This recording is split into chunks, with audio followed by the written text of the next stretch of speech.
In Final Fantasy VII, Aerith dies. I know, fucking shocker. Aerith's death is probably the most infamous and most spoiled death of any character in gaming history. So it's no surprise that people are anticipating what will happen in Final Fantasy VII Rebirth. We know that Rebirth will end at the City of the Ancients, so we know we will get to that point of the game where Aerith gets made into a kebab. Or will she? See, there are things that we've seen from trailers of the game and just from the previous game, Final Fantasy VII Remake, that might make us believe that Aerith has a decent shot of surviving, especially with the new trailer that we got from the recent State of Play. So today, let's answer the question. Will Aerith live, or will she meet the same fate in Final Fantasy VII Rebirth? So let's discuss the hopeful side first. There is a good chance that in Final Fantasy VII Rebirth, Aerith has a chance to change her fate and somehow survive. So let's talk about the big thing that might tell us that. These guys, Whispers, or as I like to call them, the Destiny Ghosts. These things were very prominent in FF7 Remake, and they basically act as arbiters of fate. They make sure that the events of the original FF7 play out in the remake. That's why when Barry gets stabbed and killed by Sephiroth, the ghosts bring him back to life, because he wasn't supposed to die there. And why, for the same reason, President Shinra was stabbed but stayed dead, because he was fated to die. So at the end of the game, when they meet the Harbinger of Fate, you kill off the quote-unquote plot ghosts, as the community calls them, and not just in this timeline, but in every timeline.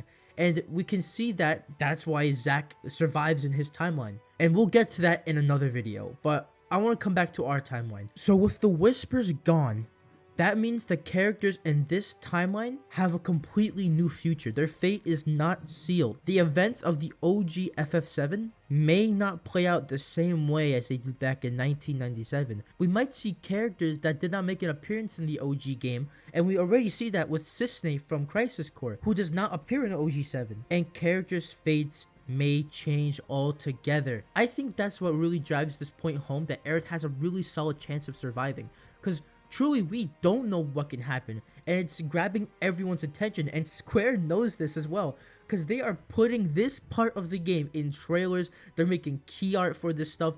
It's insane. It's insane. They want us to talk about this part and speculate on it. Why else would they keep edging us? Pause. Wait a minute, that didn't sound right. Why else would they keep egging us on about it if something wasn't going to change? And one more thing. There's a key art of Aerith next to the Highwind, and now this is a remake of an OG FF7 key art, but this is kind of funny because in OG7, Aerith never gets to see the Highwind because she dies before then, so this could be another hint.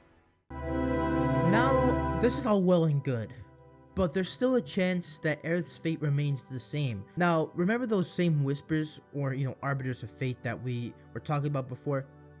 Well, somehow they returned. Now, throughout the whole game, even as late as the Temple of the Ancients, we don't really get a single look at these guys, and they truly do seem to be gone. Until we get to the City of the Ancients, and we see what appears to be Aerith before she gets kebabbed. And what are those things behind her? Whispers. And to add on to this, in the most recent trailer, we see Whispers behind Cloud and Sephiroth where they're about to clash.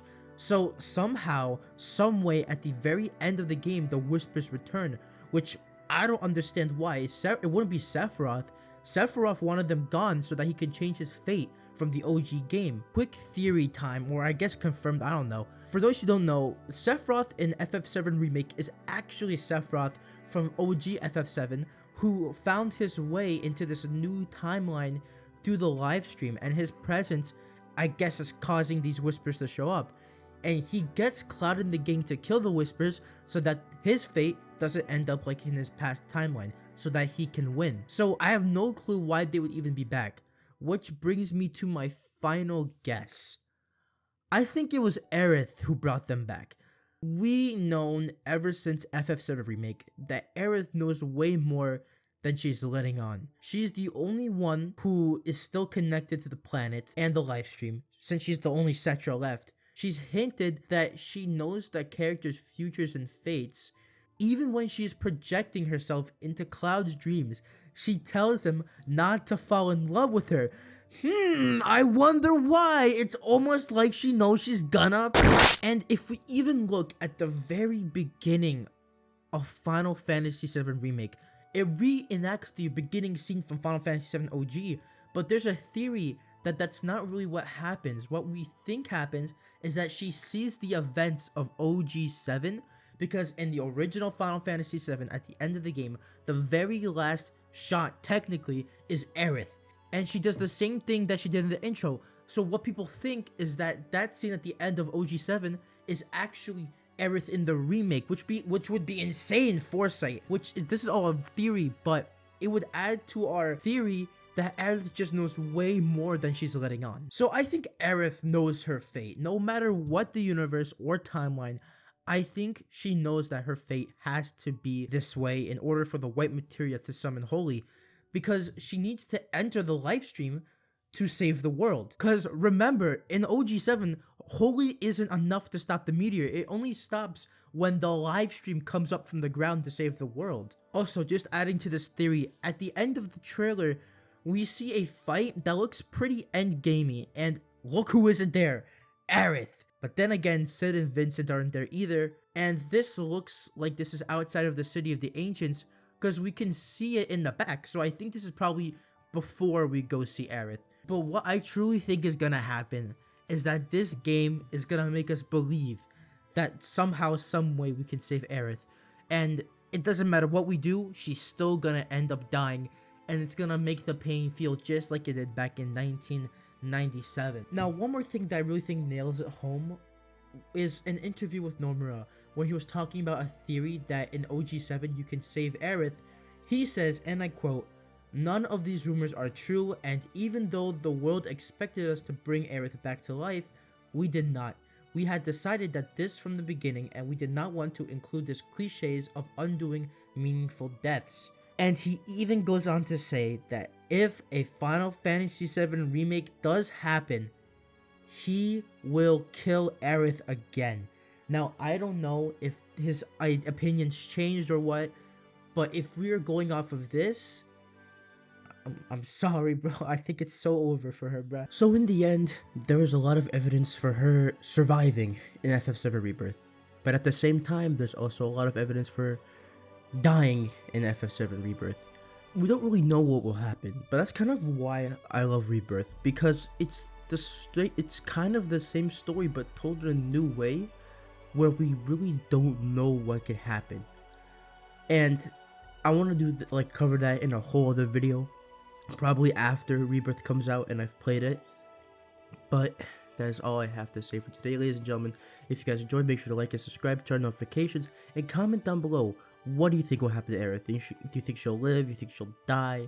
Maybe something completely different? I don't know. Maybe she'll go fucking raise a chocobo in a chocobo farm. Who knows?